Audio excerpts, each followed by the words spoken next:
Alone on the ice is where Steve Ludzik says his body feels most free, most in control. It's been 5 decades since Ludzik first laced up skates. Even as a child, he knew pro hockey was in his future. I was 11 years old playing under-atom hockey, and I led the city of Toronto in scoring, and I received the nicest trophy in the mail, addressed to Steven Ludzik. And it was for leading the league in scoring. And the next 6 years, I led the city of Toronto in scoring, and never got another trophy. And the year before my dad died, I asked him a question I deep down knew the answer. I said, "Did you send that trophy to me?" He goes, "Yeah, I thought you needed a little bit of confidence booster, just a little pat." And that's, at that age, at 10, 11 years old, I knew I was going to play in the National Hockey League. And Ludzik did make it to the NHL. Here's Ludzik, he scores! Well, the guy that made it all possible was number 29, Ludzik. But 12 pro seasons as a fourth-line checker took its toll on his body. I was finishing up playing in Rochester for the Americans, and I broke my sternum. And I broke my foot, my hand, my wrist, my arm, my collarbone. And the sternum was the final straw. My wife tapped me on the shoulder. We were driving home from the hospital. She goes, "Remember that tap? It's time to go. Your body's failing you. It's falling apart." And it was. The bones would heal, but a few years later, while coaching the Tampa Bay Lightning, there was something much more serious taking hold of Ludzik's body. I noticed my baby finger was jumping up and down. I said, "Geez, that's kind of peculiar." Then my shoulders got sore, and then my left leg. And I went to see a doctor, and the lady doctor said, she did a checkup. She goes, "You got Parkinson's disease," and just walked out of the office.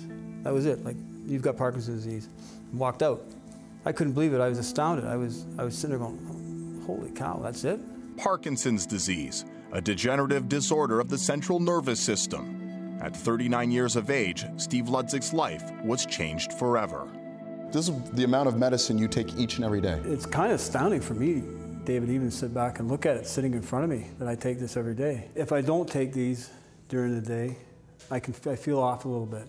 For more than a decade, only Ludzik's family and closest friends knew about his illness, before he finally broke his silence in 2012. I woke up one morning and said, "You know what, I'm tired of running away from this. I can make a lot of money for this disease and help find a cure." And I decided that I wasn't going to run from it, and I called Parkinson's the bully that I was going to bash. What was the response from the NHL community when you reached out to them saying, "I have Parkinson's"? Hockey players by nature are, to me, the greatest athletes in the world, the nicest athletes in the world. I got calls from tons of players and saying, "Hey, anything we can do to help you, let us know." And the NHL community came out in full force, supporting a celebrity roast for both Bobby Hull and Mike Keenan. Ludzik, thanks for having me. The two roasts, along with a pair of celebrity hockey events in St. Catharines, raised nearly $200,000 to fund the Steve Ludzik Center for Parkinson's Rehab at Hotel du Shaver. There's over 100,000 people in this country with Parkinson's, and very few facilities that provide this care. We have speech-language therapists that work with our Parkinson's folks. Breathe in, 1, 2, 3, and breathe out. We have OT, occupational therapists, and physiotherapists. We have an advanced practice nurse that works with them. We have rehab assistants, and the list goes on. Building Ludzik's facility has involved the entire community, including a corporate donation from Scotiabank and support from St. Catharines MP Rick Dykstra. We can actually start to do the research necessary to drive this thing to the point where everywhere else across the country they're saying, how are you running a clinic for the amount of money that you are, and how have you made it such a permanent feature? So I just see this thing growing, and Steve's vision and view of the direction we need to go in is we need to keep working. There are more than 70 people on a waiting list to be accepted into the Ludzik facility, the only rehab center for Parkinson's in Ontario. For those who have finished the 6-week program, the results have been undeniable. I'm so much better now. I can get a hold of things, not as good as I could previously, but I'm alive in a different way.